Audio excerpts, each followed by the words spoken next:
All right, hello everyone, and peace of Christ to all of you. I hope my voice coming clear. Please invite your friends. And where is everybody? We have 1,300 something, and now we have only 451. Okay, well, no problem. As we told you, we receive a phone call or call from Dr. Hassan, and he is going to be with us in a moment to share with us how Islam helped him, and he will tell us, he will prove to us how Islam is a true religion. So please invite your friends and let us see together if really Islam have any benefit, if Islam is true, if Islam, worthy to be called even a religion. Now, for sure, the Muslims, they will say yes, it's worthy, and they have their own reasons, and we got to listen to those reasons and see if they are true or not. So I hope that nobody will call names, nobody will use a bad language. I encourage the admins right away, anyone who use a bad language against the speaker or any Muslim in the chat, please give him a timeout as a warning first time. If you don't listen, then just to block him. We are here to fight for the truth, not to fight with Muslims. Even sometimes, like, I get angry, get upset, but this is not really what I mean, this is normal. You get sometimes frustration from somebody trying to deceive or to lie. But I hope that our guest today is not going to be like that at all. We hope, for that. So let me call Mr. Hassan, who he promised us to be with us now, and we'll go from there.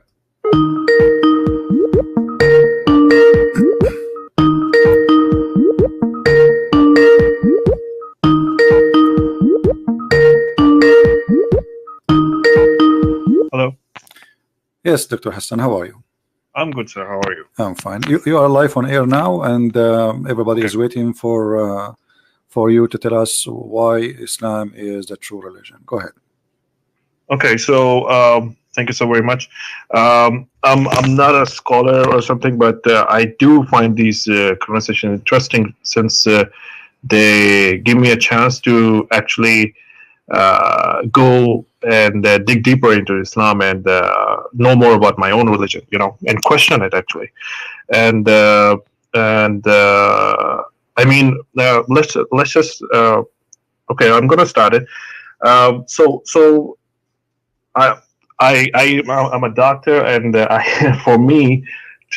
for something to make sense, it has to be very logical, and there has to be, yes, evidence, but there has to be like a kind of evidence which is like substantial. There has to be like a lineage, or you can say connecting the dots, just like Steve Jobs says. So that's how our brain works. So there's always in science, there's like a hypothesis. You must have read it, like null hypothesis. First, you have to actually deny the fact that there is a relationship. Whenever you're testing something, it's called the hypothesis. It's called null hypothesis. First, we deny, that a statement is not true. Okay. And if we cannot deny it, then it is true. But I'm not going to play this trick over here. Because this is not like a science experiment or something. So I mean, logically thinking, if you, because my background is psychiatry, by the way. I did a lot in my own country. And by the way, I'm a Sunni Muslim. Okay, so just to clarify, so whenever you're like inspecting somebody or someone's behavior, let's just analyze my prophet's behavior.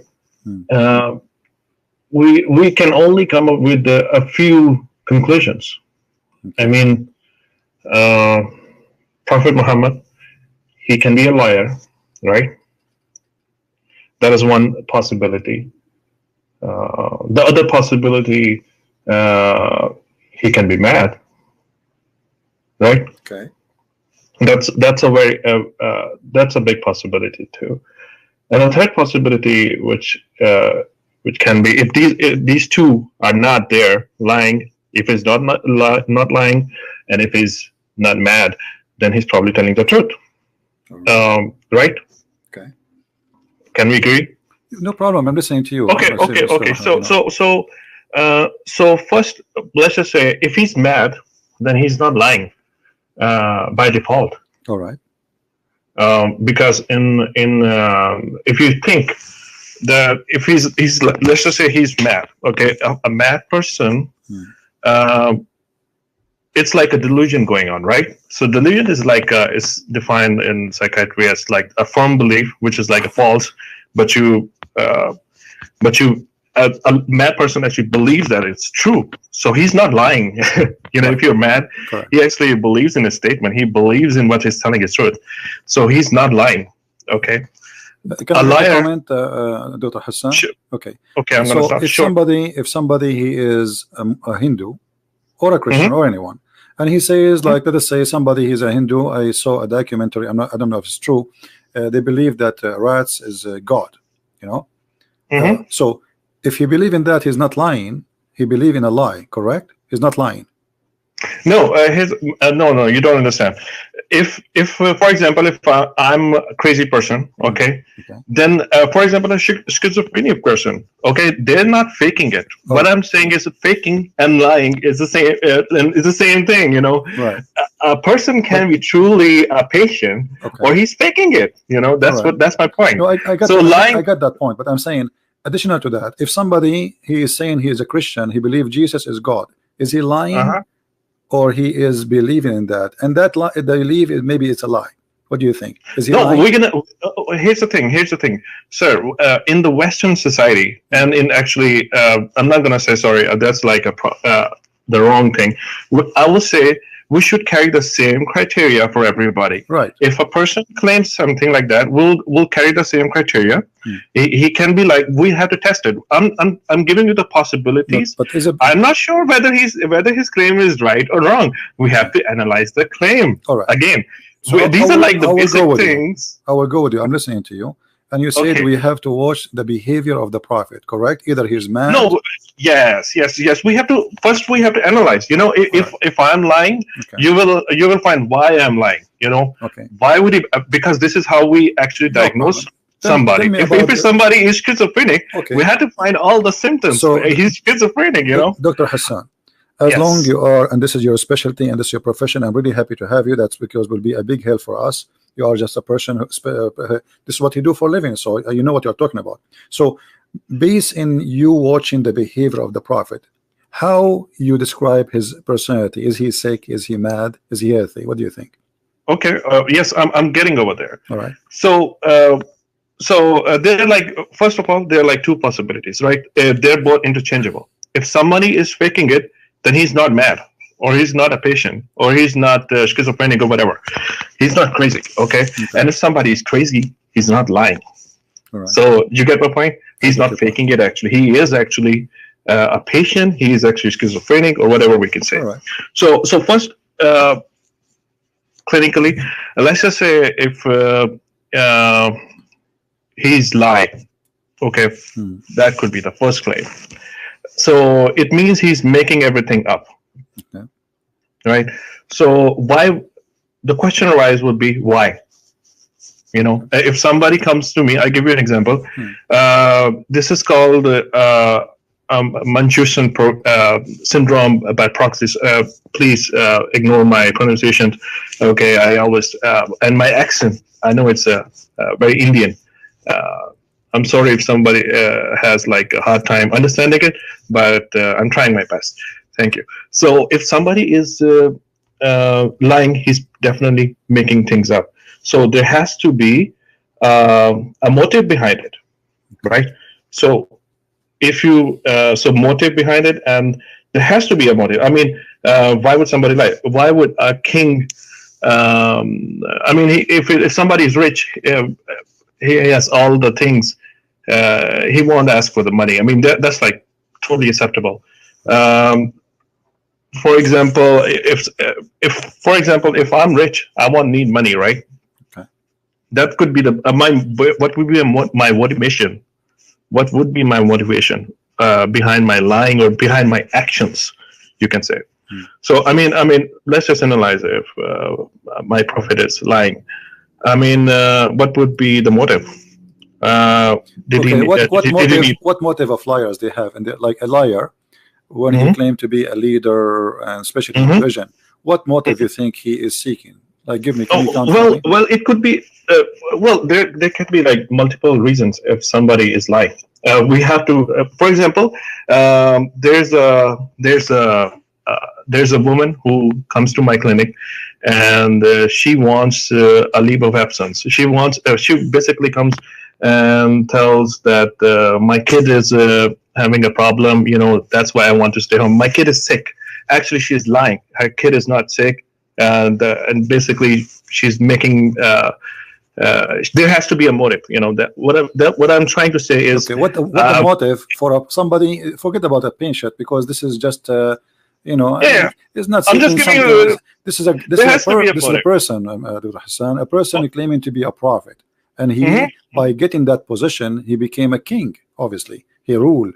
Yes. So what is the motive of a liar of someone he claimed to be a prophet? Okay, let's just analyze this. Okay. Well, the way I see it, correct me if I'm wrong. Okay. Was he called the most truthful person? Okay, so a truthful person cannot be a prophet who is liar, correct? No, he can be a liar too. Of course, he can be. But we have to see how he is truthful. Okay, but no. Okay, I mean, I'm just for example. No. Here's the thing. I can be very truthful person. Okay, but there has to be a reason for me to lie. You know. So you have to find the reason again. So truthful, but he's a liar. I mean, I don't know how that works. Either you are truthful or you are a liar. You can't be both. No. You can't be both. You can't be. If you're a truthful person, you cannot be a liar. All right. So was Muhammad a liar or he was truthful? I mean, you see the history. You have to see someone's behavior. Okay, help me. How we can see Muhammad history? Okay. You know, like as an example, did Muhammad he ask and he claimed that he have the best of material stuff for his benefit as a prophet, as an example, the fifth of the booty and the best of the booty? Yes or no? It doesn't matter. Why? Okay, so he's getting the best. Okay, hold on. So your criteria is that since he's claiming that he wants the best stuff, that's how he is a liar. No, I'm saying if Muhammad is serving God and he is truthful, that everything he do for the sake of God, why he make a verse in the Quran says that Allah told him any Muslim woman she can give herself to the prophet so he can have sex with her? What does have to do with God? Okay, so here's the thing. If someone claims, if I'm analyzing here the behavior of prophet, I would say, okay, so either he wants sex, a lot of sex, right? Or what else? So he basically wants sex. That's the motive behind it, right? But he have already a lot of women for sex. I mean, he have slaves. I know. Wives. Then why, so why he want? Why he want more? Why would he? Here's the thing. Why would he want more? That's the thing. That's the thing. So what do you think? Why he more? As long you are that. No, that is the thing. If he already has a lot of women, why would he? You think that he's lying? You have to give me the evidence. I'm not saying he's lying. I'm asking you why he want more. A guy already have 13 wives, have hundreds of slaves for sex. No. So why he make an why his God he make a special privilege for him? This is only privilege for Muhammad. Sir. Here's the thing. If you are saying that he wants more women, while my claim is that he already has a lot of women, as you yourself actually mentioned, he has like 13 wives. You don't think there's somebody sick? Somebody is sick and he want more and more. He never have enough. Because let us see me and you. When Muhammad is going to have those women, what he would do with them exactly? I will give you three options. He will play chess with them. He will have sex with them. He will go and watch movie with them. Which one of them is Muhammad is going to do? Those women who offer themselves for the prophet, who they are not his wives, additional. What they will do with him exactly? What the purpose? Sir. Hmm. You're let me say, what you're telling is actually you're actually proving your own point. Let me say it. So you're saying that why would he want more women? This is for you to tell me that if he's lying, you have to. I'm not saying he's lying. I'm saying, listen. I'm not saying you are a doctor, right? And suddenly, you're saying you as a doctor, suddenly you as a doctor, then you're saying it's the truth. Dr. Hassan, suddenly you as a doctor, you do not know, and you're asking me. I'm asking you, why a person, he have a lot of wives, he make a verse in the Quran saying that God told him. Okay. So first, why God, Hassan? Why God? Sir, here's the thing. Let us not to go over each other. Sir, you're asking me the wrong question. I tell you why. You're actually saying that he actually made up the verse. Okay, so if he's not the one who made the verse, why Allah he gave him a verse? Okay, why Allah he gave him a verse saying she gave herself to the Prophet? The guy, he can marry as many as he want. Why Muhammad he can marry as many as he want, but Muslim they can marry only 4? Here's the thing. Alhamdulillah, you made the point. You made the point. Right. You're saying, so you're basically judging God with the same criteria as a human being, which is like totally not true, which is totally the wrong criteria. I mean, imagine if you're God, would you like yourself to be made with the same criteria as your servants? I'm not judging. I'm not judging anyone. I'm asking a question. Yes. If Muhammad is a Muslim, is Muhammad a Muslim or he's a Buddha or Hindu or a Christian? What he is? Is he a Muslim? He's a Muslim. Okay. So why a Muslim? He have a privilege, and all of them is about sex and money. Because God gave him. Okay, but why he's a Muslim? I mean, does that mean that he is? He's a prophet. He's a prophet. Is he above Islam? Is he above Islam, or he is under Islam? Is he above Islam? He's the best of the Muslims. Okay. He's best of the human beings. If I am the best, he's the king of the prophet. Okay, he's the king of the prophet, guys. So if he is the king of the prophet, Allah he made verses for him saying that any woman you want to have sex with her. Yes. Oh, that's you. Okay. Here's the thing. You're saying then you can also actually criticize then why he would be given the highest rank in the Jannah or the paradise. What the highest rank in the Jannah for Muhammad? Jannatul Firdaus. What he would do there? What he would do there? That's none of our business. We have to reach them. It's a surprise for us. It says that he will have the power of 100 men of the people of heaven in sex. Alhamdulillah. Okay. I'll be happy. Okay. I'll be happy. So guys, the prophet of Allah, but not you. It's him, not you. He will have the power of 100 men of the people of heaven, and you will have a power of 40 men in earth. That means the prophet will have the power of 4,000 men in sex. Because yes, he can have it. I tell you why. I tell you why. Why? He served my Lord Allah more than me myself. So he deserved more. Okay. He suffered more. That makes sense. He suffered more. That makes sense. That makes sense. If, for example, if you suffer more, Allah will give you more power for sex. Sir, here's the thing. If you, for example, you have a servant. Okay, if a servant serves you more, would you not be happy and give him more? Give him more sex. I will definitely. If he would ask anything. Okay, listen, Dr. Hassan. You see, I'm taking advantage of having you as a doctor, and you're saying you are a psychiatrist, like a.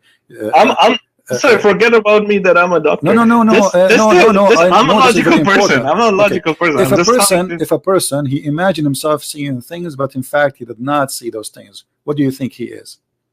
And then it would be schizophrenic. All right. So it's like hallucination. Thank you. So your prophet and the hadith, and this is sahih, it says that the prophet he was bewitched, and I want you to look in the screen with me. It says, once the prophet was bewitched, so that he began to imagine that he had done a thing which in fact he did not done. What do you think this? You as a doctor, what is that telling you? Sir, again, so you're saying that he was bewitched, right? I'm not saying. It is you Muslim saying that to me. I'm Christian. So what does it prove? You tell me. A second ago you told me that he have a mental issue. A second ago you just said that. I asked you if somebody imagined himself doing something, but in fact he did not. You said to me he's schizophrenic. You said that. So you said anyone who do that, he have what you describe it. Say again. I don't know how to say it correctly. If somebody schizophrenic, is that correct? Or somebody can be schizophrenic. Okay. Somebody can be. Is Muhammad schizophrenic? Because a second ago you told me by just saying. That's for you to tell. No, I am asking you. You are a doctor, not me. I am not even a nurse. I don't even have a driving license. I mean, the only license I have is a driving license. They will take it from me soon. So I'm asking you. You as a doctor, somebody, he imagined himself he done a thing, but in fact he did not. And the Muslims claiming that he was bewitched, which means he lost control of his mind. What you describe the situation for us?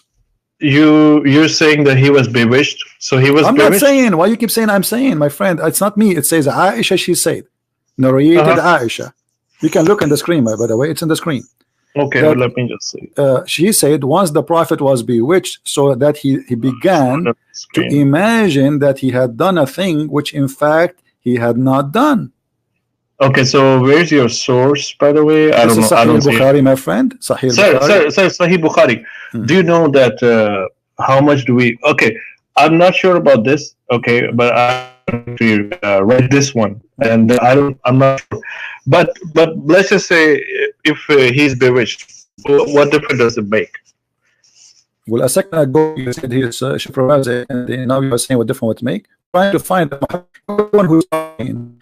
We see if he's a crazy. Aren't you the one who starts saying, "Let us examine if Muhammad is a crazy or a liar"? You're saying that since he was bewitched, so he's like schizophrenic, or he's like. You as a doctor, do you believe in bewitching? Yes, I do. Okay, so you believe as a doctor, if somebody came to you, if somebody came to you and says, I imagine myself having sex with my wife, but in fact I did not because somebody bewitched me. You as a doctor, you believe in bewitching? Oh, there are actually evidences for this. Really? That's a scientific evidence? Yes. Really? So how somebody hello. Yeah. Sir, science changes. Okay, first of all, science changes. Science is not constant. I'm telling you. For example, there was like a planet which was removed. I mean, science changes. Okay, we're talking about the logic here. Okay. I mean, if I tell you, I tell you what, sir. I tell you what. Even if you see the medical science, there was like substantial increase in the knowledge in the last 10 years, like which we are like which we're seeing it. Okay, before that, like there was not a lot of knowledge. Okay, and this proves like things change in science. So you are saying to me until now science did not discover that that magic is it true? Yes or no? Is it true or not? According to science today. I believe magic is true. No, I'm saying science. According to science today, October 13, 2019. Is it true? Is science approving magic, or the science is disapproving magic? I don't know. I'm not a scientist, but I have read about you studied. Okay, now listen. So I'm not a scientist. So now you are saying your prophet bewitched. Can you tell me what bewitched means? He had a demon or something. That's what you're saying. You're a prophet. He was occupied by a jinn. My friend. That's black magic. Black magic. Okay, what's a black magic? Explain to us. What is that? It's a demon magic. But Muslims don't believe in demon. We do actually. No, you believe in genie. Genie is not a demon. Genie is made from fire, and he is a creature. He can even have sex with Muslims. No, sir. We even have like in the studies in the books that we have. What books? We have all the knowledge about the Qareen. What books? I'll give you the reference. Don't worry, I will. Okay. The Qareens and the jinns. Basically the bad jinn is even jinns have tribes, and they can be Muslim, they can be Christian, they can be Jews. So we have in the religion there's like a lot of lots and lots of information about it. Okay, I want you to It's a part of our faith too. The jinn, we have to believe in the supernatural things. You are saying now, and everybody heard you. There's a bad jinn controlling your prophet. How he control him? Because he was bewitched. So no, how he control him? How does jinn control him? What he do? He hold him from his ears? Did you watch? There are symptoms. There are symptoms, and there are symptoms, and they, according to the books, he has symptoms, and I'm not. I read about it like a long time ago, so I'm not. Listen, I don't have like question. I'm not asking about the symptoms, Dr. Hassan. I'm asking you, my friend. Listen to me carefully. I'm saying to you, how the genie control him? Did you watch the movie? Like it's a cartoon movie, like a guy, he own a restaurant, but they will not give it to him, and then a rat start teaching him. He jump inside his head, and he hold his hair, and he make him move his hands. So how does genie? Let us say rat in the head of Muhammad, and how is controlling Muhammad by his hair? What he's doing exactly? I have no idea. I haven't. That's what I'm saying. I don't have the information about the bewitching and everything. But I do know that whenever someone is occupied, he will feel like soreness of the shoulders and everything. He will feel like some. Okay, if somebody bewitched you, and now you are saying, and everybody heard you, he is under black magic. Why you call it black magic? Black magic is pretty. I mean, it's a form of magic. So it's a bad magic. I'm not a sorcerer. It's like something bad. It's something bad. Is it bad? Is that magic bad? It is bad. Okay, who is the one who taught magic? They were like two angels sent by Allah as a test. Their names were Habil and Kabil. Yeah, they were like two angels. It's like a story.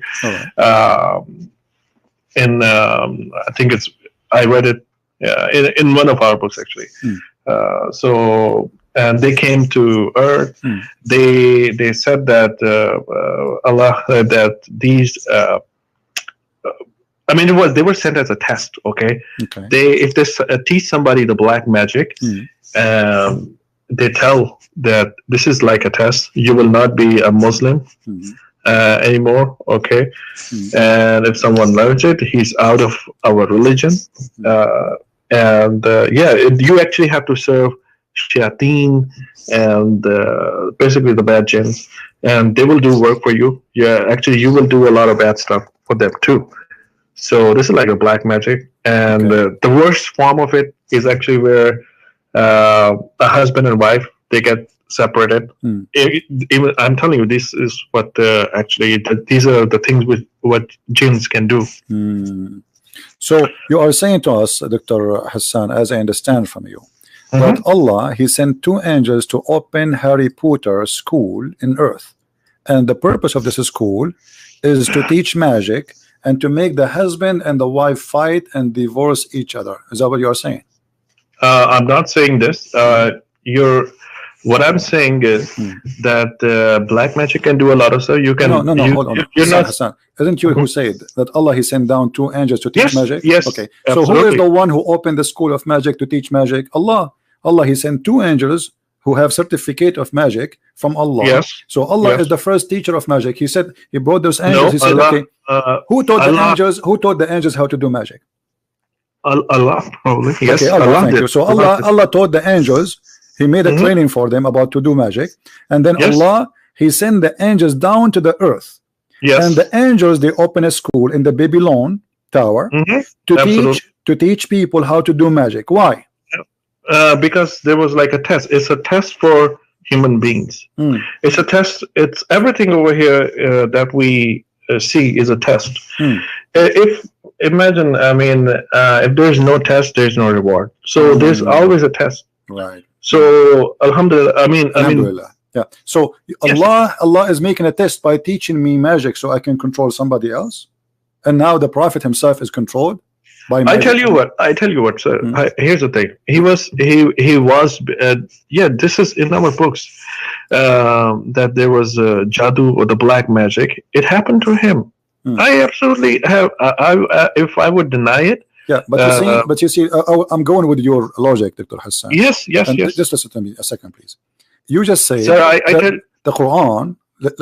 You said the Quran, and this is the Quran saying actually that Allah He sent two angels. Their name is Harut and Marut, and they will teach the man. They teach somebody so he can separate between the wife and the husband. But this is not separating between Muhammad and the wife. Look what happened. Muhammad, none of his wives separated from him. And Muhammad, he started imagining himself having sex, but in fact he did not. So as you see here, this magic is different magic. It's not about really infecting Muhammad divorcing his wife.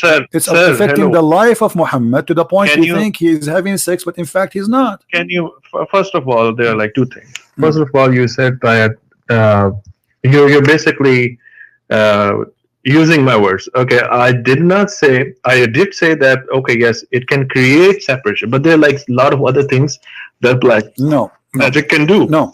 You see, the Quran don't agree with you, my friend. You see, it's not you or it's me. The Quran in front of you on the screen, you can read it. Here we go. This is the chapter 2, verse number 102, and this is the verse about Harut and Marut. Are you showing me on Skype or where is it? No, in YouTube. You can open YouTube, all right, and you will see it in the screen.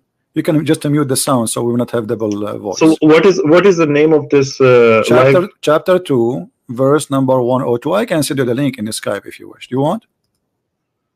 Let me send you the link. Chapter 2. I will send you the link. Here we go. It's easier. Here we go. Just click at the link and open it. Friends. All right. Oh, that's good. Thank you. Okay.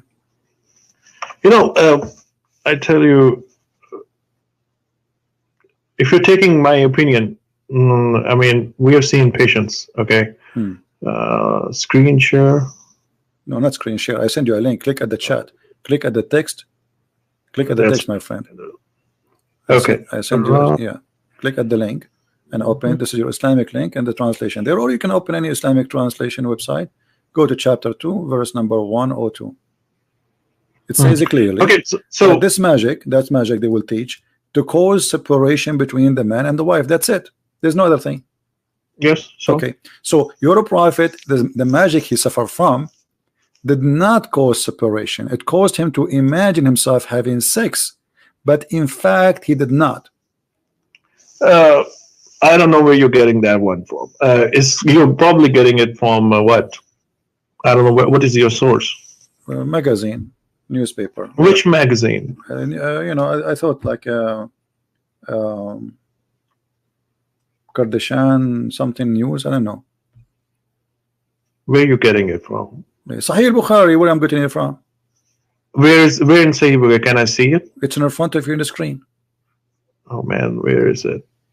I'm not opening the YouTube. Can you just send me the channel link? Send you the link. Here we go. Okay, I'm searching Christian Prince here. Okay. No, let me. And live now. Live the wait. Okay, you want the link for YouTube? Here we go. I will send the link. No problem. But just be sure, please, to mute YouTube so we don't have two sounds. Okay, this is YouTube. I send it to you in the chat. Okay, and I send you the link for the hadith. Okay, what is the point? The point is, you are saying to me where you get this from, which means this is surprising to you. And the point is that did not separate between the wife and the husband.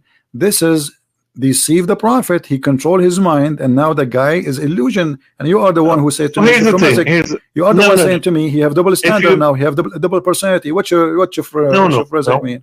No. Here's the thing. Okay. I already told you that you didn't listen to me. I said even I'm not sure about this narration where you're getting it from. It probably, even if it's Sahih Bukhari, we Sunnis we don't believe that Sahih Bukhari is like 100% true. My friend, it is Sahih. It's like 70%. It's in front of you. I know it is Sahih. And the hadith report I showed to you. I tell you why. Okay, it is Sahih, my friend. It's Sahih. So let us not to play this game. It is Sahih. All Muslims agree about it. It's Sahih. No. It's only 70% that we agree. I can tell you. My friend, I can give you videos of Muslim scholars saying that Sahih al-Bukhari is the most accurate, and maybe 95-97% is correct. I will secondly, nobody disagree about this hadith, my friend. Not a single Muslim disagree. So let me tell you now what's happening. It doesn't matter. It doesn't matter. You feel now. Okay, now look what you did. Dr. Hassan, look what you did. You are a person who said you study. and you are a person who like to analyze and give a proof. Can you give me a proof that this hadith is not sahih? I can assure you. Okay, listen to me first. What did I say? I said there are. It's one of the effects of the black magic that it will cause separation.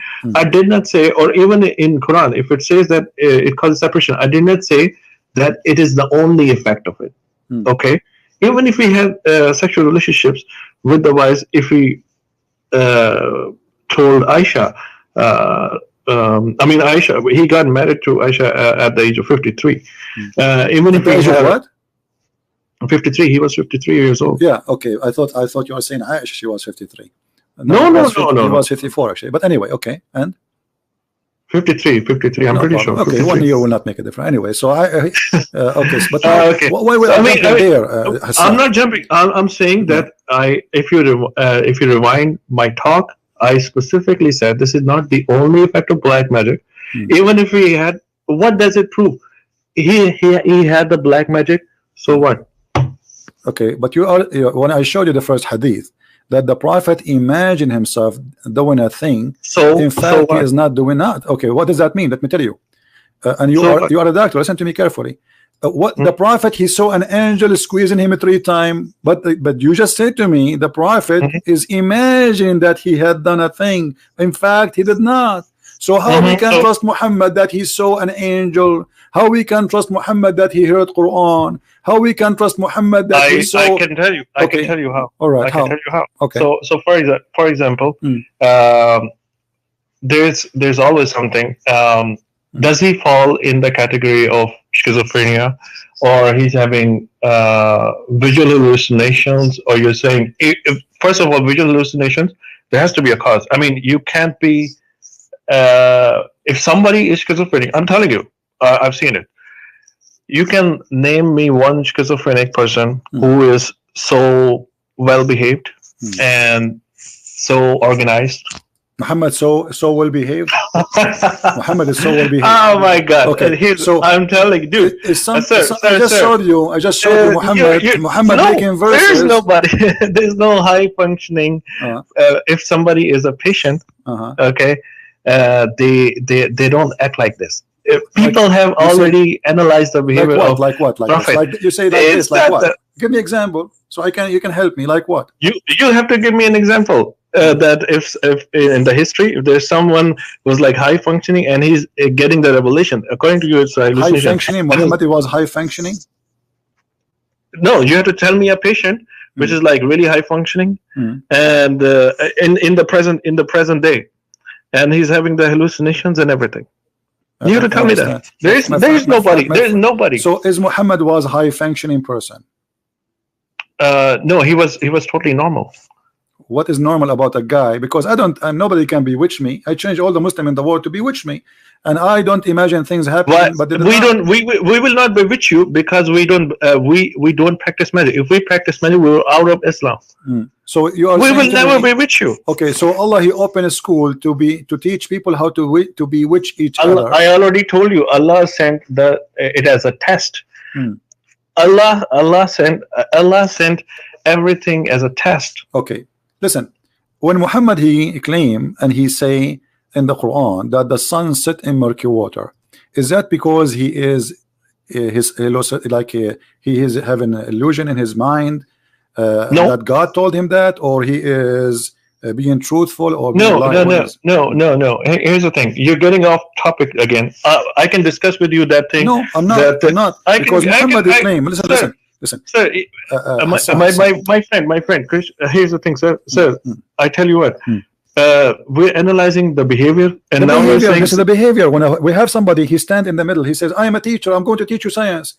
Here we go. Listen to me. My God, He sent me an angel, and the angel appeared in front of me, and he told me to tell you this." That Zulqarnain, he reached the sitting place of the sun, and he saw the sun sitting in a spring of murky water. Okay, when Muhammad he received a message from the angel that the sun set in the murky water, was he imagining things, or this is true? He's telling the truth. Okay, so does the sun, according to your belief as a doctor, set in a spring of murky water? It doesn't matter, because here's the thing. I don't believe that science. I again told you, I already mentioned to you, science is ever changing. It's improving. You will find everything. I mean, there's all I can. I mean, there are like a lot of things in science which are actually in Quran too. So you are saying to me that by time we will How find. would, okay, I ask you a question. Hassan, I ask you a question. You make your comment, please. Let us. You have asked me a lot of questions. I can ask you one question. Let me make my comment, please. No, stop. Stop. Sir, just a second. Just a second. Okay, sure. You see, you are a doctor. You are not a guy who self-laughing in the street. Come on. So listen. You just say that science is changing. So are you saying that maybe in 10 years from now we will find that the sun set in murky water? We will find out. Oh, so you are saying this is true, and what we know today is stupid. You know why? You know why I say it? Because if you read Quran, there's a thing in Quran. There's a verse. It says while the baby is in the womb, it's growing inside a woman. Looks like a leech. How does like a prophet would? It looks like a leech. Where it says that? I have to find you the link, but I will send you it. Don't worry. I will send you it. No, you do not. I know the Quran very well, my friend. It doesn't. It says. It says like. It says like a congealed dead blood, and this is the verse in the front of you. It's blood sucking. It is like a congealed dead blood. And this is your Islamic translation in the front of you. And Arabic is my first. Arabic is my first language, and this is the link. I will send it to you in Skype. So the one who told you that, he is lying to you. No. I've already read it, sir. Okay. Read it where? Read it in a false Islamic translation, my friend. What read it? It's in front of you. Read it. The Quran says that Allah he made the sperm transform into a dead blood. This is what. Yes. So what does it? What does it mean? No, not just a bit of blood. It also looks like leech. Read it more. My friend. It's look like a leech or not. Alaqa is the dead blood which attached to your body. So it's dead blood. Doesn't matter. Yes. So what does a leech? Okay, but does the sperm transform into dead blood? Yes or no? Not like. Yes. Not like. It doesn't say like. It says it carefully. And we have made the sperm into a congealed blood. Can you tell me what congealed blood mean? You're a doctor. I'm not. Congealed. Okay, congealed blood or concealed blood. Where does it say? Yeah. Okay, I'm not reading it actually. Here we go. That's I'm reading with my poor English. So, what congealed blood mean? Wait a second. We can search Google, and Prophet Google will help us. No, wait a second. Okay. Let me open it. I'm sorry.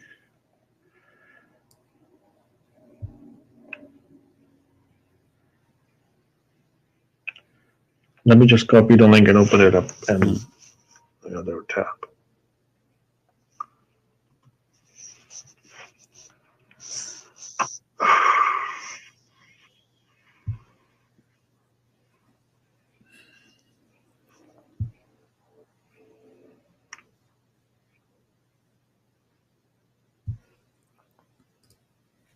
Yeah, so then we made the sperm into a clot of congealed blood.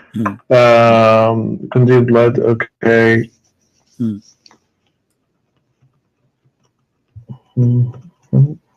When something called congealed, this may became from. Yeah, it's a clotted blood. That's what you say. It's basically. All right. So do you agree with that? That the sperm of the man will become a solid blood, and that will be the baby. Blood essence, it recharged. I don't know what's the definition here. The congealed blood behind his head. No. You go here. See, just search for here. It says here. This is a definition. I just not even. This is this is doctor website. It says congealed goes. It goes from liquid to solid. Thank you. Yes. So this is a blood. So the sperm transform. You as a doctor, you study medicine. The first thing happened to the sperm, it transformed from a sperm into blood, and this blood is solid blood. Do you agree with that? Here's the thing. Sperm, it fertilizes the egg, okay, and then basically it's like a solid thing afterwards. No. It says a blood. It says a blood. It is a blood. And the sperm will not transform to be something solid. This is false, because the sperm will go inside the egg of the women and will do fertilize the egg and deliver the DNA, and then the sperm disappear. It's gone. That's it. The DNA will unite with the egg, and the fertilizing happen. It's not the sperm will grow, it's the egg will grow. So okay, here's the thing. Sir, let me just tell you. We made the sperm into a clot of congealed blood. Okay. We made the sperm into a clot of. How does a clot of congealed blood looks like? You tell me. You do not know how to okay. If you cut yourself, if you cut your skin, off that clot, we made a fetus lump. If you cut your skin, and then the blood is dry in the top of your skin, that is the clot of a congealed blood. Okay, so the sperm does look like a congealed blood, but it's not alive. This is not alive. This is dead. This is dead blood. This is dead blood. No. Okay, if you read the context, we did create from the Christians of what to say? Okay, then we placed him as a drop of sperm in a place of rest, permanently fixed. Oh, you didn't read the verse number 13, which is right above the verse number 14. I tell you why. Okay. First sperm it's telling you that okay. It is sure. The verse number 13 is saying, who knows better? Who knows better what the Quran, Hassan? Who knows better what the Quran mean? Me or you or the Prophet? What do you think? A prophet. Okay. My prophet. Let us go and see what the Prophet said, and whatever the Prophet said. My friend, it is right. No. Whatever your Prophet said. No, hold on. It is right in front of you. Hold on. No. You know, it's not right in the front of me. Read the verse number 13. No, here we go. My friend, you're not letting me read it. Read it, please. It's in front of you. This is in front of you. This is your Prophet saying that. Your Prophet. The verse number 13. Listen, sir, Quran. I'm reading the Quran right in front of you. Your Prophet explain the verse. Do you like to explain? Do you like your Prophet explanation, or you don't respect your Prophet explanation? You're not listening. Do you respect your Prophet explanation, or you don't? Sir, if you're talking like this, here's the thing. You're not letting me make a point. I totally get your point. Now let me make my point too. I asked you which one is better, my opinion, your opinion, or the Prophet's opinion. You have asked me so many questions. Let me answer. No. I'm asking. I'm saying to you why you don't want to read what your Prophet said. Why you don't want to read what your Prophet said? I'm going to read it, my friend. I'm going to read it. Just give me 1 minute so that I can explain to you. Go ahead. Let me explain to you. Okay, so verse number 13, it says, then we placed him as a drop of sperm in a place of rest. That is actually the womb. It's already been placed, firmly fixed. Let me ask you, are you sure you're a doctor? Are you sure you're a doctor? Dude, don't, see. Do the sperm go to the womb of the women? Yes. It goes into it says it gets fixed over. Where is the egg? Where is the egg? No. Where is the egg located? Do the egg live in the womb? Do the egg live in the womb, or it is outside in the womb and then it moved there? It is that you just said, everybody heard you, that the sperm go into the womb. Do the sperm go to the womb? It gets fixed over there. That's what it's saying. No. You said you are a doctor. You said I'm asking you, please, scientific opinion. Do the sperm go to the womb, or the sperm go to the egg? Is the egg inside the womb before the sperm came to it? I am telling you, if you read the verse number 13, okay, I'm gonna answer the question. You just said, Dr. Hassan. Just let me. You just said that the sperm go to the womb. Yes, I said that. Okay. Let me explain. Do the sperm, according to science, go to the womb?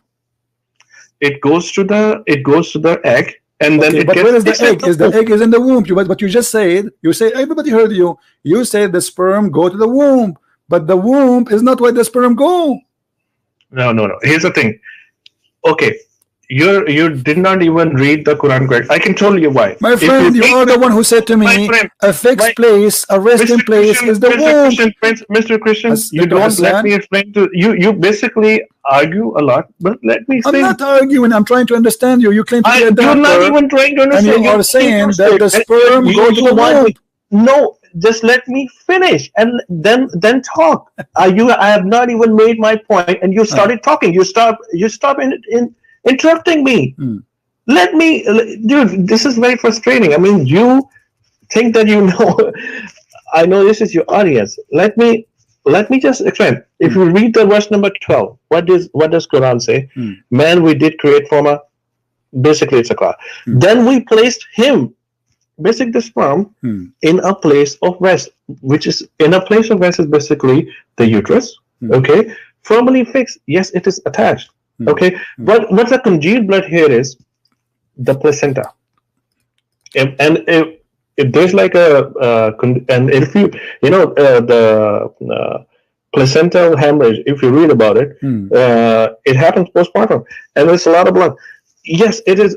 Placenta is basically supplying and receiving the blood. Okay, Hassan. Okay. Listen. Okay, can you please read for me the interpretation of Hassan? You think that Hassan? Okay. You whatever you say. Hassan, I'm already. Can you read for me, please? Please read the whole Dr. stuff. Dr. Hassan. And can you read for me your prophet explanation for the verse? Are you against your prophet to explain the verse? I am not. Now I'm going to read it because you have listened to me. Now I'm going to read it. Thank you so very much. Okay, go ahead.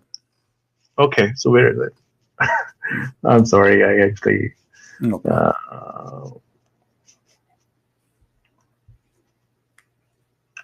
See, now that you let me make my point.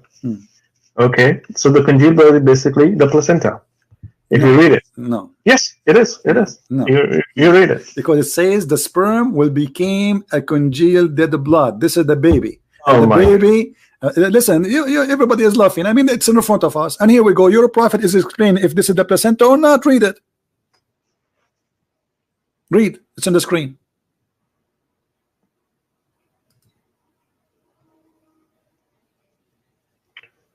Abdullah ibn Masud.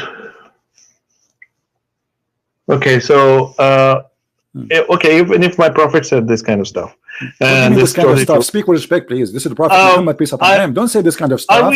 Don't say that, please. You're insulting the Prophet of Allah. No, don't say this kind. So, do you agree with what Muhammad he said here, explaining the creation of the baby, or this man he is suffering from mental illness, claiming he have knowledge that he's fabricating? Okay, so do you agree with him? Do you agree with him that the sperm will stay 40 days? In the belly of the mother? By the way, it doesn't say even the womb. It says in the belly. 40 days the sperm stay inside the woman. Do you agree with him or not?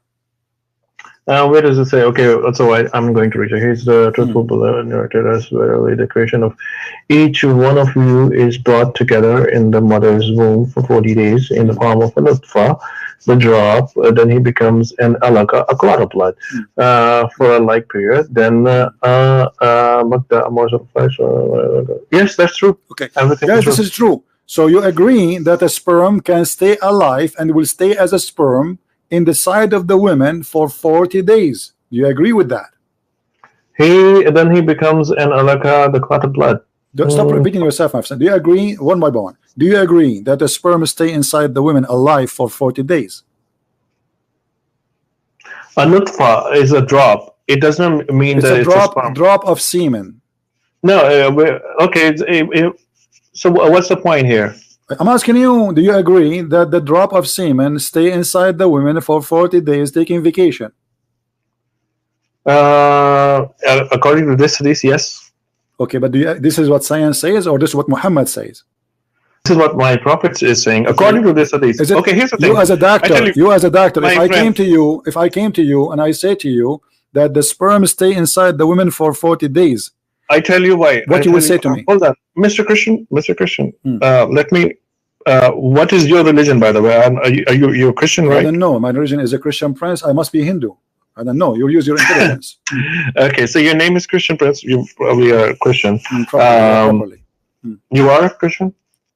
I don't know. You tell me. Maybe Hindu. I don't know. My name is a Christian Prince, and I'm here to prove Islam is false and Jesus is true. And you're asking me if I am a Christian or not. I mean, okay, we go.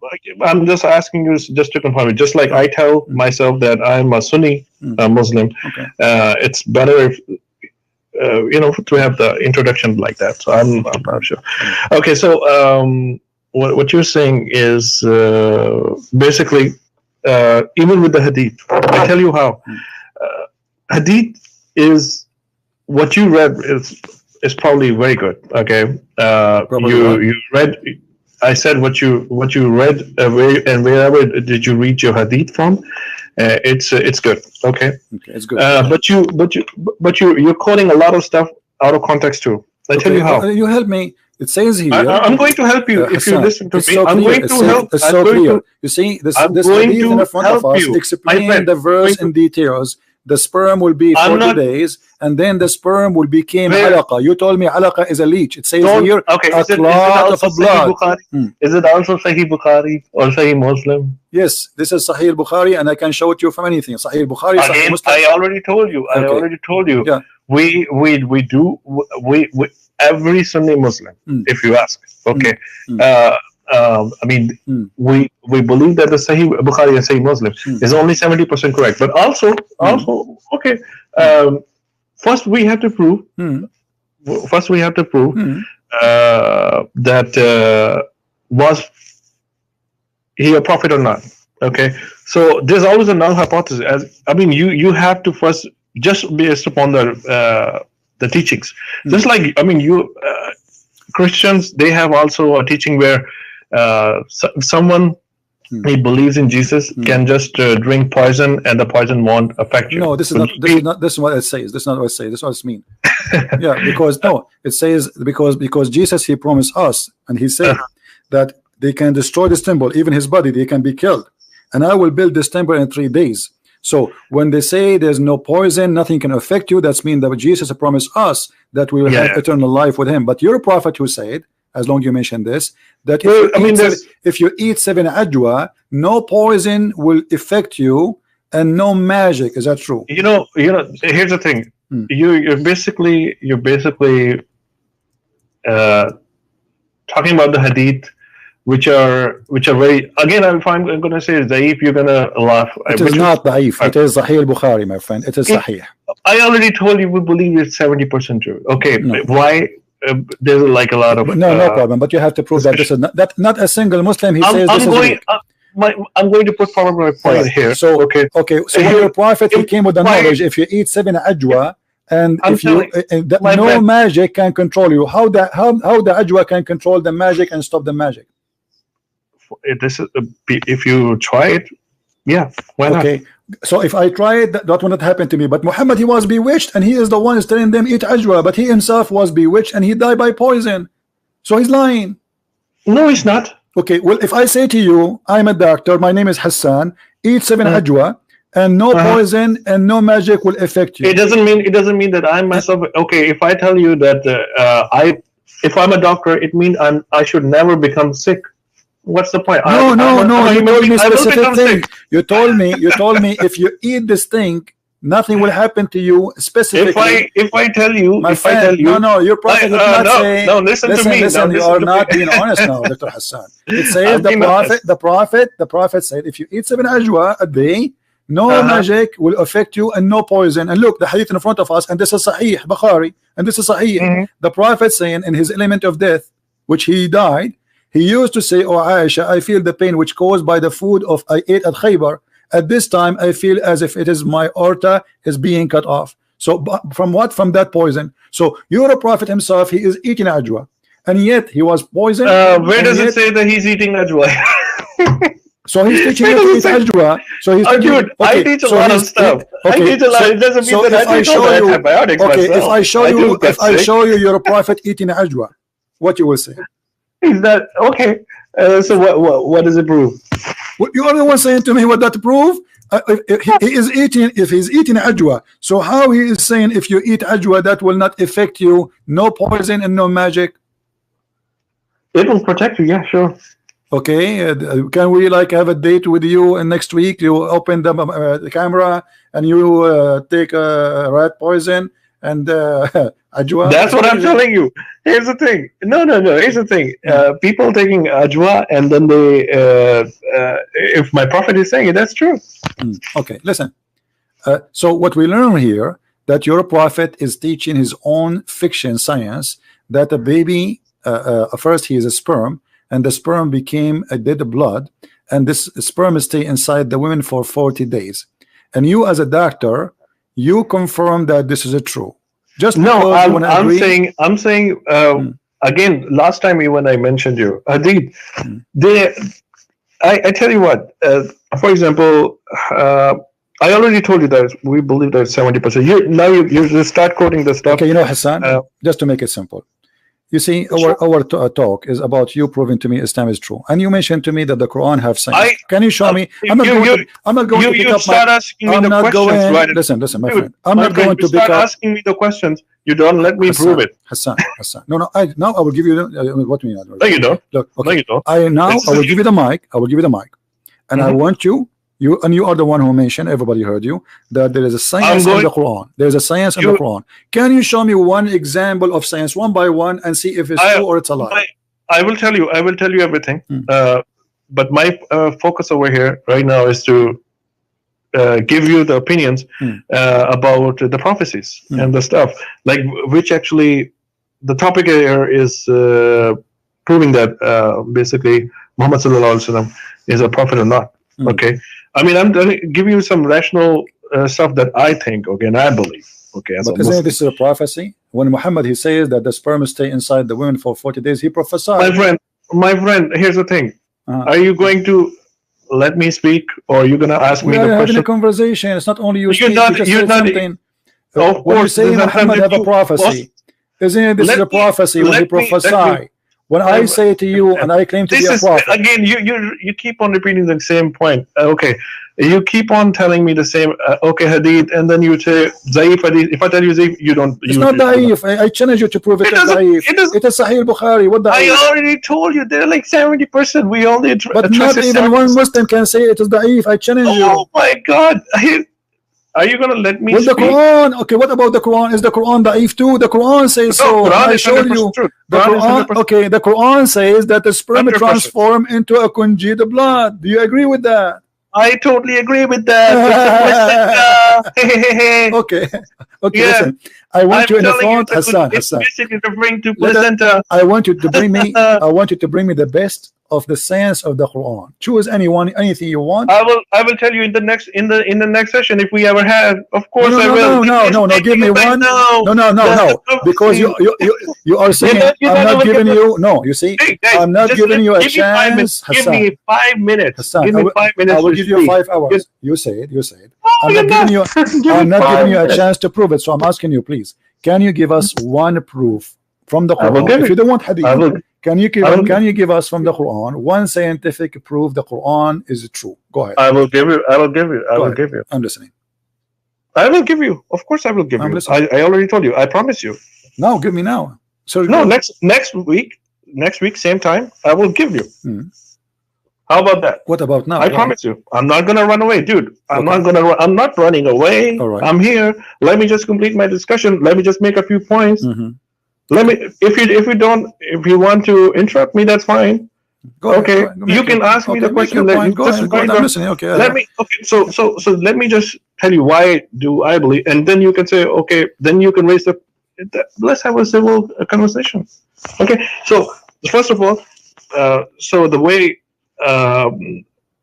If somebody is lying, there has to be a reason why he's lying. Okay, he was he was called the most truthful person till the age 40. By who?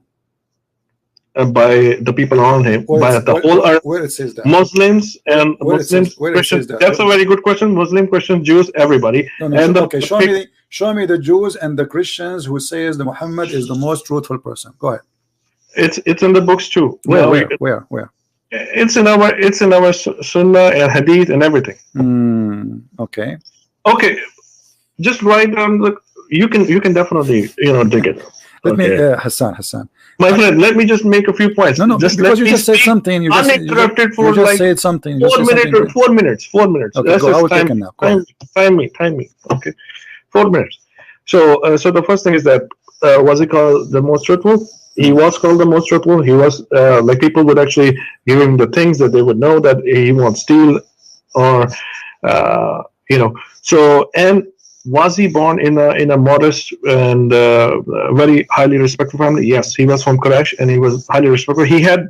So imagine somebody who has not been called a liar till the age 40, and when he made the claim afterwards, then yes, people would say either he's a liar or there's like a magic going on in him, and or he has gone crazy. All these kind of stuff, they came later. So, but it doesn't make any sense. If somebody is already rich, people also offered him. That's like a known fact, that his uncle had keys to the Kaaba, because a lot of people claim that, or now people accuse him that he wants the power. That's why, and the Kaaba was the most respected place at that time in that part of Arab. And also, Arabs, they did offer him money and women. You know, that you could just take this stuff if you want this, you know, but get off your claim. And what he was claiming was to worship one God, Allah. Okay, that's it. That's like, and he said the God of Abraham, basically the Jew. That's what he said actually. And I mean, he could have anything. And then he was married until at the age of 25, and then he stayed married to the one woman till the age of 40. Okay. I mean, if someone wants wives and the money, I mean, imagine why would he or she would stay modest and like this, or you know, till the age of 40, and then afterwards he would start preaching. You know, it doesn't make any sense. Okay. He could have gotten married to younger people, you know, even at the age. And also, when he was offered, he didn't take it. He said, "One God, okay, Allah." And then he married to Aisha at the age of 53. I mean, guys, what I want to say here is that he married Khadija at the age of what? No, Aisha at the age of 53. Okay, let me ask you. You said something. You said something very important. Give me 1 minute. You said something very important. Just write everything, okay, 1 minute. Everything okay, guys, down. 1 minute. Give me one. Because you said 5 minutes ago, and now it's 5 minutes gone, and my silence. I'm listening. No, okay. 5 minutes are not gone. I'm timing it right in front of myself. Okay. Hello, I'm timing it. I spoke only 1 minute or 15 seconds something. Okay, so he married Aisha at the age of 53.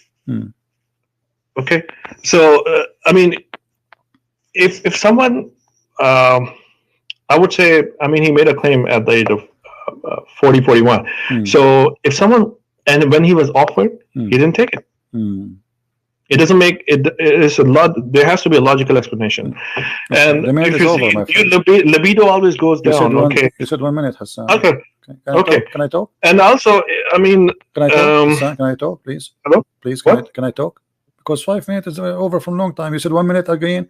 You say 1 minute, and you keep talking. Can you talk? No, you didn't even let me finish. Come on. What finish? When do you finish? 10 hours from now? I mean, that's it. We got it. No, look, you mentioned to me that he married Khadija. Is it true that Muhammad and Khadija, they made the father of Khadija get drunk so he will accept Muhammad to be a husband? No. You are saying to me he's coming from another family. Why a person he will be rejected by the father of a woman? She is married twice already, and she have tons of kids, and yet she is a lot older than Muhammad. Yet Muhammad and Khadija, they made the father of Khadija get drunk, and when he's drunk, they took off his clothes. That is just not true. It's in the front of you on the screen. Here we go. And Ibn Abbas. And Ibn Abbas, who said that? Ibn Abbas, the cousin of your prophet. And Rasulullah ذكر خديجة وكان أبوها. So, it's in the front I would like to say that يرغب أن يزوجه. So her father, he refused to marry her to him. So look what she did. فصنعت شرابا طعاما وشرابا. She made a drink, a food and drink. Okay, here we go. I'm showing the screen, and I will show the page number. And this is your Islamic reference. This is Musnad Ahmad, which you Muslims supposedly believe in it. Look what it says. So she made food and drink, and she asked her father to come, invited him, and she invited some people, by the way, from Quraysh. And then after they ate and they drank, and you're showing Arabic. Where's the English? What? Where's the it's only Arabic. Well, it's not my fault. This book is not translated. Who cares? I mean, ask your scholar later. Listen. No, later. You can take this snapshot. Take a snapshot. Take it to your scholar, the sheikh in the mosque, who speak Arabic. If you speak Arabic, tell him to read it for you, and I will show you the page number. Hold on. Let me finish.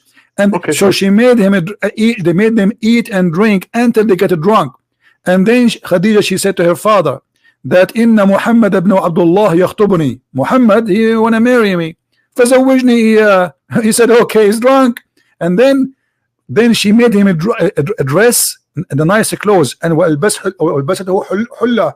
So she made him dress the most nice suit he have, because in wedding party they have nice clothes like everywhere. The clothes they wear, they save it only for occasion. So here Khadija, she made him drunk, and she made him agree to marry Muhammad, and Muhammad was part of this game to marry her. And you are saying to me he's a trustworthy? Okay, now I can. If your daughter, hold on, if your daughter, listen, if your daughter, she wanna marry someone, and then she made you get drunk, and then when you are drunk, she says to you, this guy, he wanna marry me. You accept him? The guy, he said, this guy, you marry him, okay, no problem. Can I talk now? Okay, go. Can I speak? Okay. So first of all, there are like 2 points that I would like to make over here.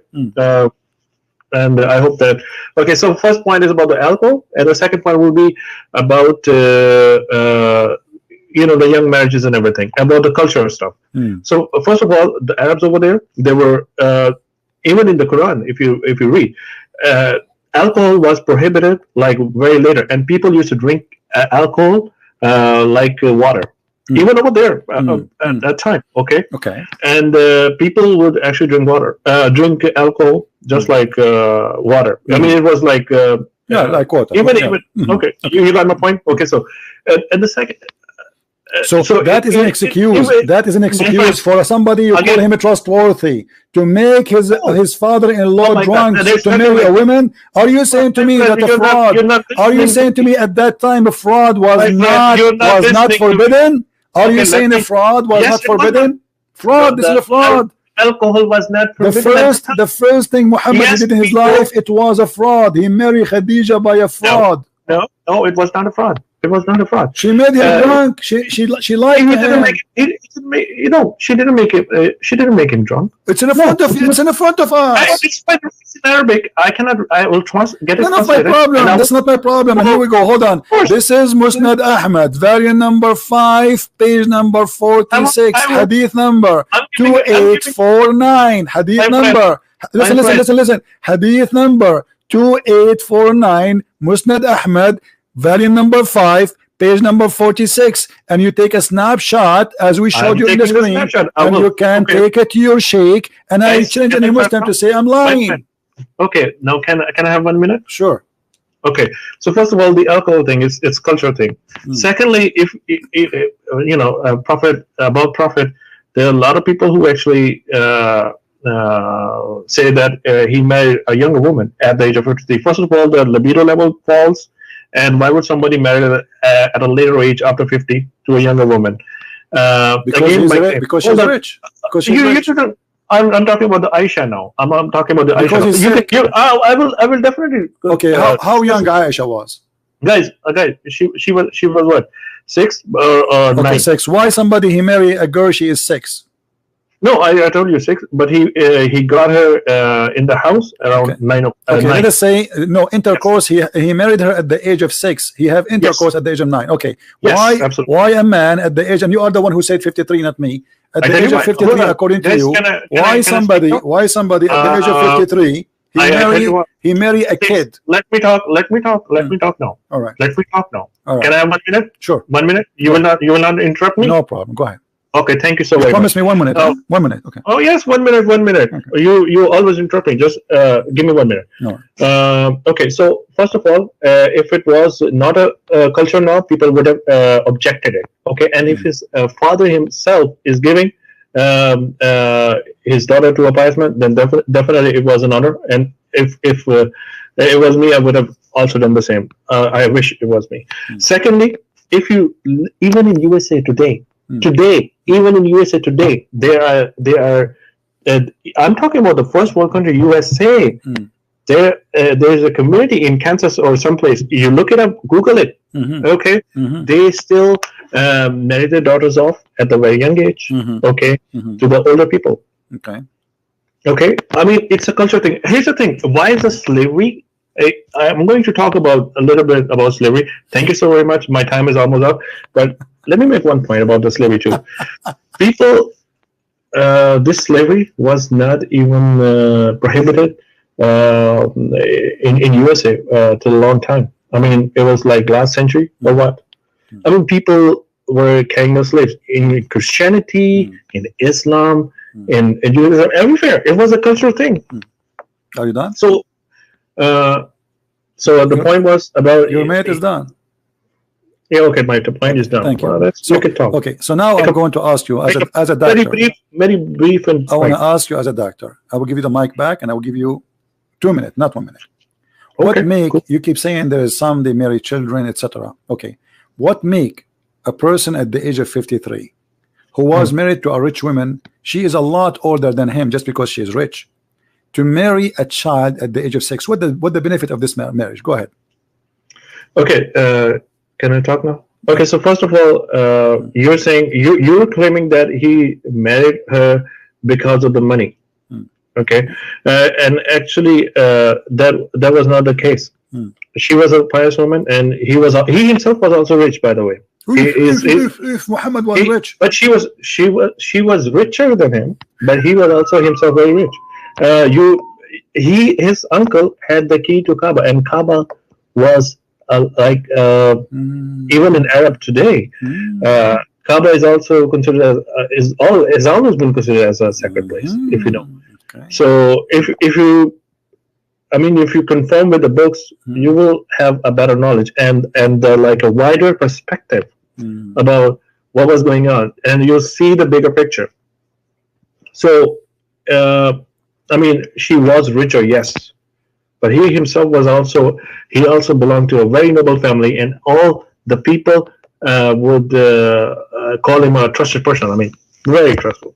As I know that Ali ibn Abi Talib, he was a very poor man. What are you talking about? And no, as I know, your prophet, he used to very noble. He used to eat lizard because he had no food. As I know that your prophet, he used to put a belt around his stomach because he was hungry. So now listen to this. Okay, let me ask you. Okay, you're gonna talk now. I'm not gonna talk.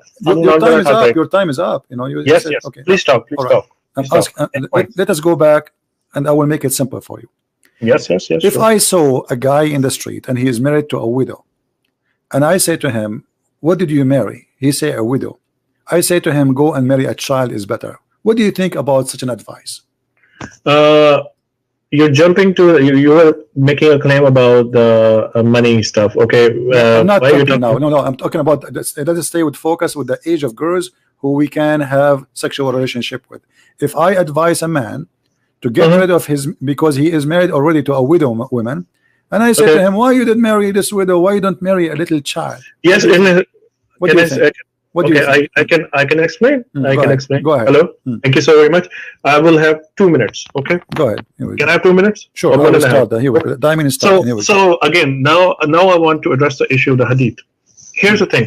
In hadith, it's always and it's most of the time actually the way I see it, and also a lot of other people see it, is always subjective. Here, the point is that, for example, I'm giving you an example of a different hadith. There were like two companions of the Prophet, and they came to him. They were both fasting. Now, the sex is basically prohibited when you're fasting. Okay, so one of them said that can I approach my wife? And the Prophet said, yes, you can, but only kiss. Okay. And the other person said, can I approach my wife? Can I kiss my wife? Basically, they kissed my wife. And Prophet said, no, you cannot. The reason was that the first and then later on, people asked the Prophet, why did you say to the one person that you cannot kiss your wife when you're fasting, and the other person you said, yes, you can? Prophet replied, because I know that his iman, his faith is strong, and he has a strong he's mentally tough, and he can basically stop himself from engaging in sexual intercourse, even when he kisses his wife, okay, or show affection to the wife. And the other person, he's weaker in his faith, and if he goes even closer to the wife, okay, he will definitely engage in the sexual, because his faith is not that strong. Okay. So my point here was that like different narrations, different commandments for the same question. Okay. Now I'm going to come to is over. your It's point. 2 minutes. 2 minutes. Just let me ask you. The Quran, as long as you are talking about sexual control. Okay, I'm going to come to your point. The Quran give me like says, 30 seconds? let me ask you. The Quran says, why the Quran forbid Muslim men from having sex with women have their period? Do you think this is good or bad? You cannot approach your wife if she have her period. Why the Quran says don't get close to the women who they have their menses? Is that good or bad? During menses? Yeah. It says don't approach your wife when they have their menses. Do you support that or you are against it? There's nothing wrong with it. Okay, yes. A man should not approach his wife if she have her menses, correct? If you say it's in Quran, I have not read it, but I will because sometimes this is Quran chapter 2 verse number 222. It says approach not your wives when they have their menses. So if a Muslim he approach his wife when she have her menses, is he breaking the command of Allah? No, I tell you why. I tell you why. If I as a Muslim, and there are like things in Quran which are like said as it is prohibited for you, okay, and then there are things it's better not to do it. I mean, there's like a different way to state things. If I drink alcohol right now, it won't make me a non-Muslim. It would make me a bad Muslim. But you are breaking the command of Allah, correct? I know. Okay. I know. So the question I'm trying to make a point here. Yeah. Let me give me like 15 seconds. What I'm saying is that if I drink alcohol, I will break the command of Allah. Okay, but it won't make me a non-Muslim. It will make me a bad Muslim. Okay, thank you. Yes. So if somebody have sex with his wife or he approach his wife when she have her menstruation, that will make him a bad Muslim. That's what you are saying. Yes. Okay. Yes. So it is. Did he say if you do that, that make you a bad Muslim? You just said that the Prophet is a bad Muslim because the Prophet he approached his wife and she was in her menstruation. So he is a bad Muslim according to you, and everybody heard you. Again. No, this is your talk. Everybody heard you. Listen, this is your Prophet saying, Aisha saying, when I was menstruating, the Prophet SAW would to order me to warp myself with up an izar sheet, like a diaper, put it between her legs, and he used to fondle her. So you said the one who have a strong faith, he control himself when he said to the first one kiss the women, the second one don't kiss the women. So where is the strong faith of Muhammad to control himself? He had many wives already. Why he need to fondle this child when she have her menstruation? Okay, can I talk now? Go ahead. Okay, so basically, basically, what's going on over here is like, where is that thing? When I was mentioning, yes, he approached her, and if someone, I tell you what, if you cuddle with your wife, okay, and it doesn't mean that you have like a bad, like a weak faith or something. Okay, there's nothing like that. Okay, yes, that was. I'm again telling you, the hadith that I mentioned earlier. Okay, that was for the Sahaba. Again, I'm telling you, it was subjective. Okay, and in that specific context that was going on over there. Okay, doing and like again subjective. Okay, now even if a prophet does this thing that he follows, it's not like you're engaging in the sexual activity. If you read the Quran earlier that you were showing on the screen, do not approach the wives, because Allah always talk in he has very what is it called? He has his own way. So approaching the wife, basically, do not engage in sex. That's the narration, actually.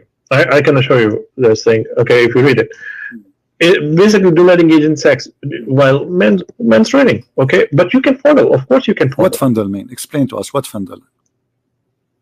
Basically, you can hug the wife. Okay, it's there's nothing wrong. Fandal is hugging the wife only. So why she have to put something between her legs? What do you mean? Where is this? It's in the front of you. It says he ordered her to put an izar, a diaper, over her private part, down her waist. Oh, okay. So I tell you what happened. What you can ask me that. Now let me explain. Thank you. So basically the thing is, Prophet said to wrap yourself around the waist, okay, so that he would not engage in the sexual activity, okay. But you can have. Okay, I'm going to.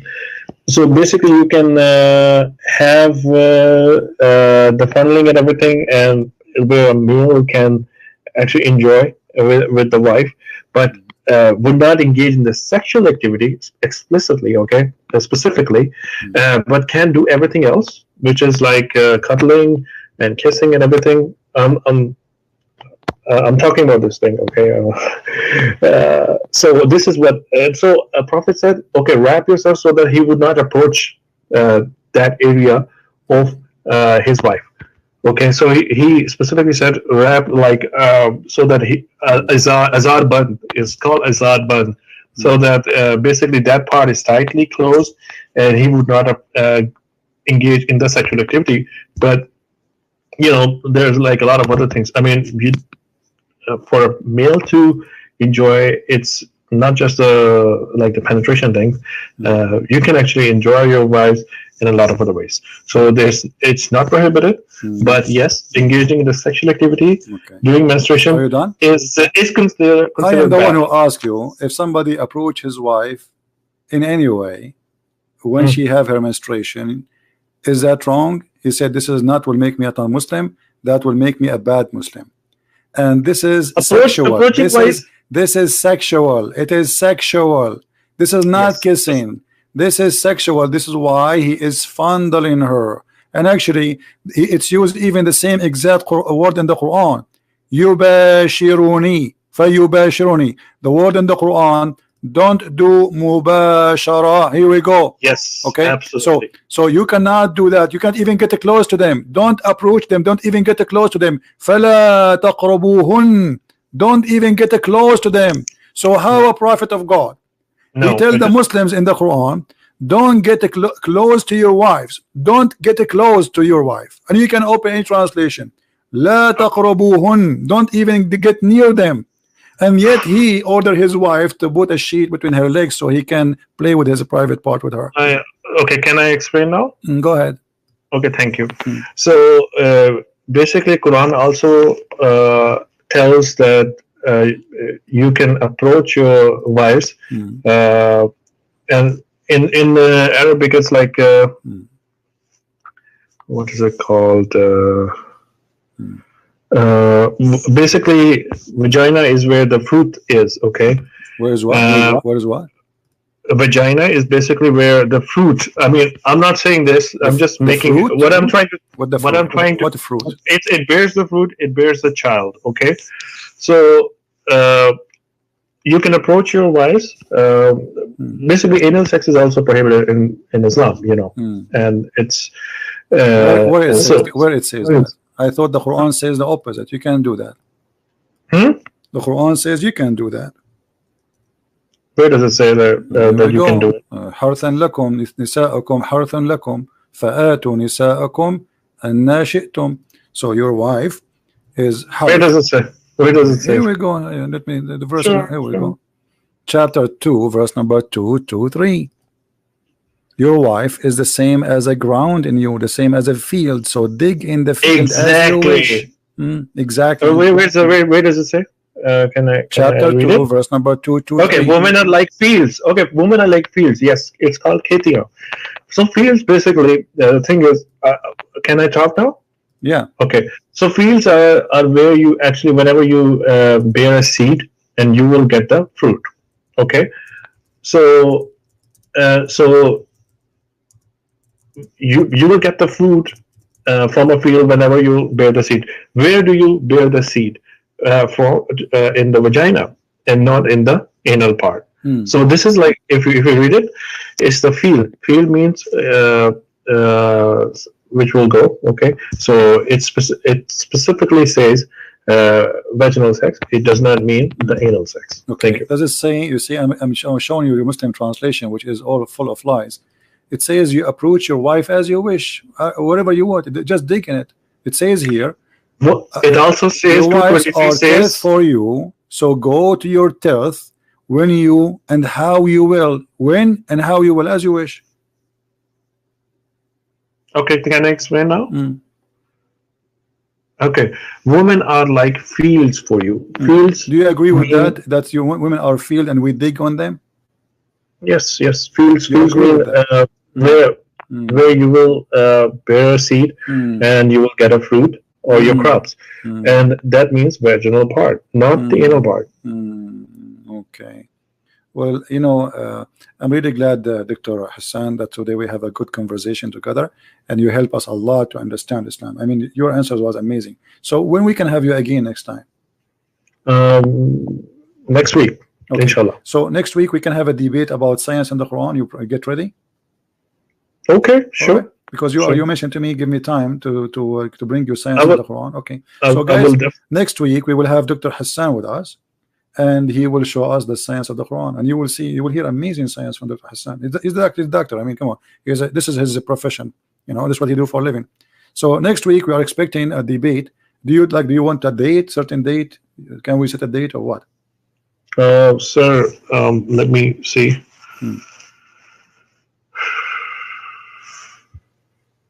Okay. So it's 20th. Okay. 20th. Yes, 20th. The 20th of this month. 20th of October. 7 days from now. Next week. That will be what, Sunday? 7 days. Sunday? Yes. Okay. Yes. So guys, next week Sunday, I will schedule it later. So now I don't know where you live. What time is for you now? I'm in Houston. So in Houston. Okay. So we can say like what 1 p.m. in Houston time we can be here, or 2 p.m. Absolutely. Absolutely. Okay. I will send you a link for it when it's ready, so you can follow with us and you can join us. So guys, next week, next Sunday, we have Dr. Hassan, and the debate is about science in Islam, science and the Quran, and Dr. Hassan will help us to understand Islam. I will try my best. I will try my problem. best. Thank you, Dr. Hassan, for being with us. Thank you. And good to have you. Thank you. Take care. Okay. You have a good one. Thank you. Bye. All right. I don't know. You guys, you leave your comment. You heard everything. I don't know what to say. No more comments. No more comments. This is what is called answer of doctors. The sun set in murky water, he agree, and he accused science that science does not know. Sperm stay in the women for 40 days, and he agree. The sperm became a congealed dead blood, and he agree. But he's a doctor. This is not a barber shop guy. This is not a taxi driver. This is not a bus driver. This is a doctor. And he is originally from India, with my respect to the Indian people. If this is what the doctor says to us, what a normal Muslim would say, just to defend Islam, what they can say. Watch the debate from the beginning. It's going to take some time before it's loaded from the beginning, and please don't forget to download it and share it with your friends. All right. Now, the previous debate, the previous video, I put it in a private, but still the chat is running there. I don't know why, but it's not important. Later is going to be posted in different channel, so you will see it. I want to say, guys, thank you for being here. Did we have a good time? Did we have a good time? We have a good time. Wonderful time. And you make a decision. If you are a Christian, if you are a Muslim, if you are a Hindu, if you are an atheist, you heard from a Christian prince, you heard from Dr. Hassan, who is a psychiatric, I will never go to Dr. Hassan if something happened to me. I'm telling you from now. I prefer to stay crazy, because Dr. Hassan, obviously, with my respect to him, he will make me more crazy. I will go to his clinic. He will tell me that the sun set in murky water, and the sperm stay inside the women for 40 days, and the sperm transform into dead blood. So before you go to Dr. Hassan, maybe you are crazy. After you go to Dr. Hassan, you are professionally, officially crazy. No comment. Thank you for being here. Thank you for your support. Thank you for inviting your friends. And I hope if I can go live on air, maybe tonight, I don't know. I mean, this religion driving me crazy. And you know, if I want to marry a woman in one day and her father don't want to marry me to her, it's not a fraud to make the father get drunk and tell him that you married me to her when you are drunk. It's not a fraud, my friend. This is good. This is the trustworthy behavior. This is a good person. And why at that time, brother, alcohol was not forbidden? But we're not talking about alcohol. We're talking about a fraud. You see the logic, how they try to, I don't know. Again, leave your comment in the text, in the chat, in the text after we finish, and tell me what do you think. And please just don't avoid using bad language. Don't call people names. Say what you think about the topic. Don't attack the person. Let us be people who speak with respect and love. And we love the Muslims. And I pray that Hassan, he will watch this debate again, and he will see why Islam is bad and why Islam is wrong. From what he said, he was doing his best to defend a false religion, obviously, and he was willing to sacrifice his degree just to defend Islam. As simple as that. He could not defend Islam by being doctor. He have defend Islam by saying science is wrong and science is full of fictions. This is what he said. Thank you for being here. May the Lord bless you all, and we see you soon again. Christ is Lord, Islam is false, and we see you soon. Take care.